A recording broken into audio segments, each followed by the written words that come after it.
What's up, everybody? Jay Griggs, Huntington and Ellis, and I'm going to do a little bit of a different video today. I'm going to do a video, more of an educational video project that I am going to be starting today. Now, the key to real estate is one big factor, and a lot of people don't talk about this enough. But the factor is, if you're able to find good real estate deals undervalued, meaning if the home is worth $500,000, you're getting it for $400,000.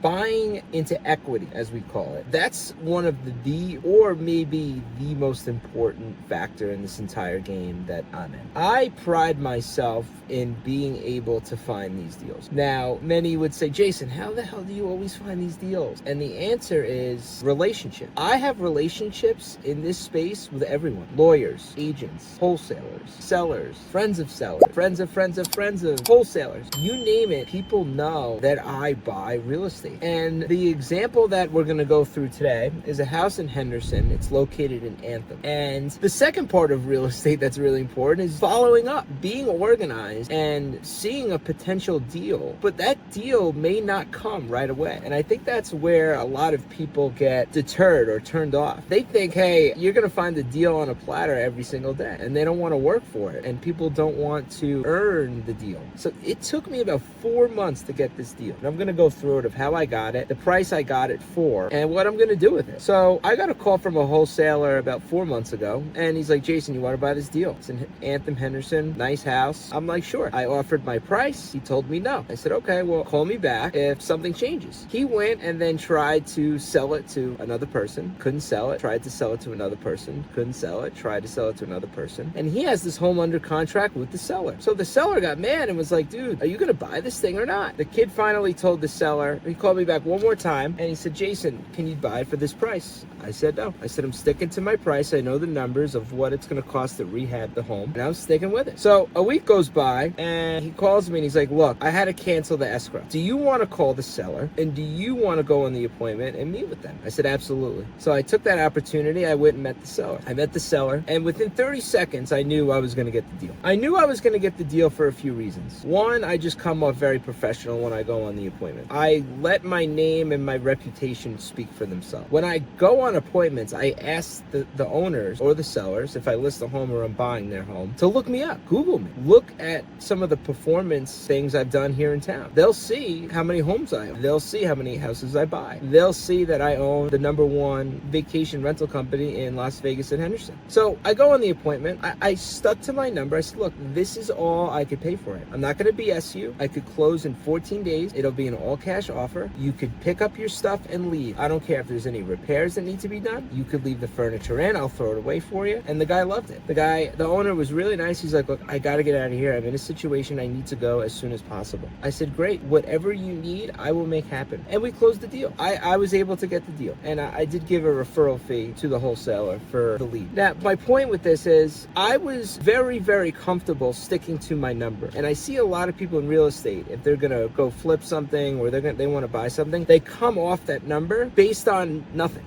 They're like, all right, I'll come up an extra 15, 20 grand. That could be the profit, the extra 15, 20 grand. So I stuck to my number, and I bought this home.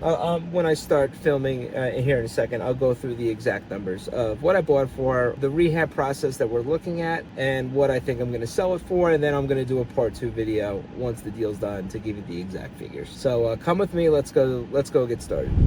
And when I was thinking about buying this home, I saw a lot of potential in it. And when we open up the door here and we go through it, but I'm just proud of myself that I stuck to my numbers, because I felt like in the early part of my career, I would have gotten so excited to find a deal, I would have just gave in to the wholesaler's number and bought the home. But what I'm going to go through now is I have a decision to make. I bought this home for $625,000 with all closing costs, looking at about $630 all in. Now, I did something a little different this time. I got an appraisal done. I got an appraisal done literally the day after I bought it, because I wanted to know what the value of this home is to the exact T. And I was right on this deal. And this home appraised for $775,000. So that's a really nice spread, about $150,000 spread, as we call it. So now I have to make a decision. Do I want to just put the home on the market the way it is, or do I want to rehab it and then go sell it? Now, the issue with the rehab and going to sell it, and I know that's that's going to be everybody's answer. Just go do that. But sometimes the numbers actually work out to being the same profit. So if I go spend $100,000, now I have to push the ARV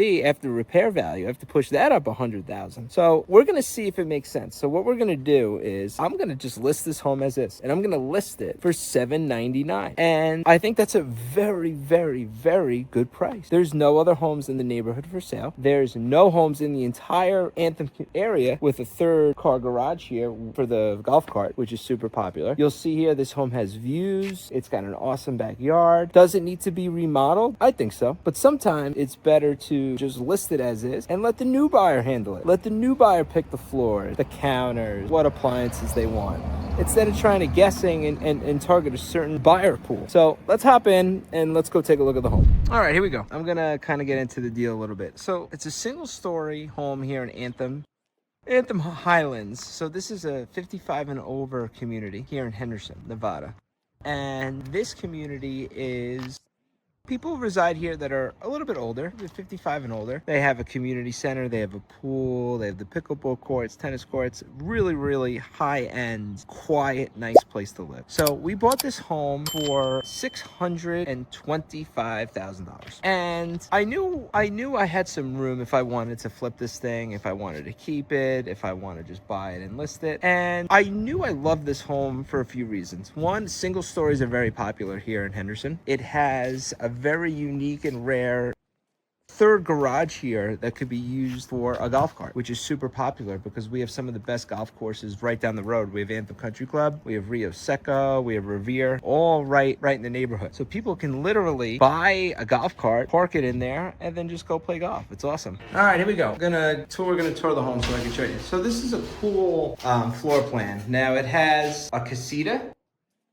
This is a cool floor plan. It has a unique room, which I'll show you in a second, a casita, and a third room over there. But look at this cool courtyard. Now, the cool part about this house is it has separate entrances to different parts of the home. You wanted to do a separate entrance to keep for a rental or a side apartment, you could do it. Okay, so here's the home.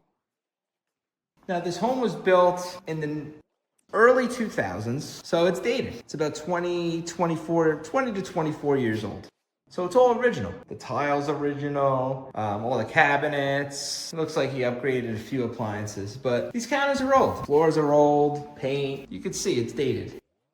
This will really show you why it's dated. Look at this thing. Old school phone, love it. All right, so, but it's in good shape, and I just got it cleaned, and it shows pretty good. So I'm curious if somebody's gonna come in and write us an offer the way it is. That's what I'm hoping for. But if I do need to remodel it, I can. I can remodel this very easily. Got a closet, huge master. Now, this is really cool. The seller bought $25,000 swim spa, they call it. And so he bought a $25,000 swim spa, which is one of the reasons why I bought this home. This thing's expensive, and this is gonna be a really good selling point. I'm not moving this thing, I'm keeping it here. It's in good shape, it works. Look at the size of this thing. It's about 10 feet long. So it has jets, you could swim against the current, hang out, freaking awesome. And then over here, you have a whole nother room, which is like a mini apartment. It's like a one-bedroom condo. Has a full bath, closet, AC, entrance to the front door, sink. Really cool. And over here, this is the garage for the golf cart. Now they put cabinets in, which I don't love, but some people what they did was they extended the cabinets so far out that the golf cart can't really fit. It would be close, so they're gonna have to take out some cabinets. That was a mistake he made, but it's okay.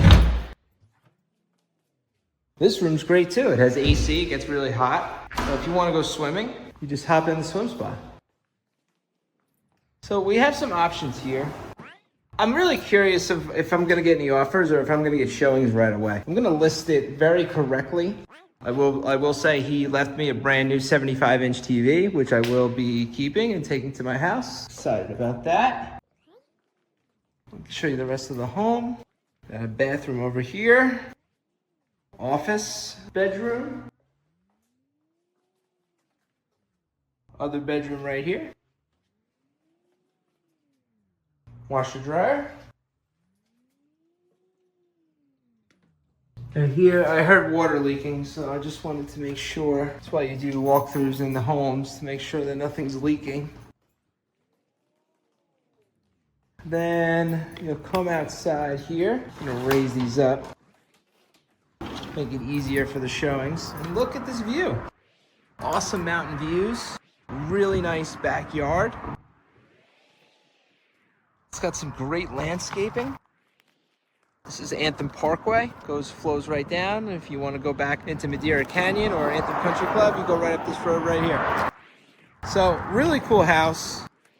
I'm excited to put this on the market. I'm going to put it on the market literally today. I'm curious though what you would do. Would you take the gamble to remodel it? Would you be confident in the product you're going to put out to remodel it to get a higher net profit? Or would you leave it like this? No headache, list, and hopefully somebody comes and buys it. What I'm going to do is I'm going to list it as is, and I got pictures done, and I'm going to list it as is, and I'm going to see what happens. I'm going to try and market it as best as I can. It's kind of like a blank canvas, a blank slate, and let's see what happens. But I need you to do me a favor. If you got this far, please, please, please like and subscribe. I am trying to put out as much educational content as I possibly can, and it would mean a lot to me if you could please like and subscribe this video. Jason Griggs, Huntington and Ellis. Now, if you want to see this home or you want more tips of how I flip houses here in Las Vegas or how I find these types of deals, shoot me a message, shoot me a text. Let's chat. Happy to do it. I'll see you guys soon. Have a great day.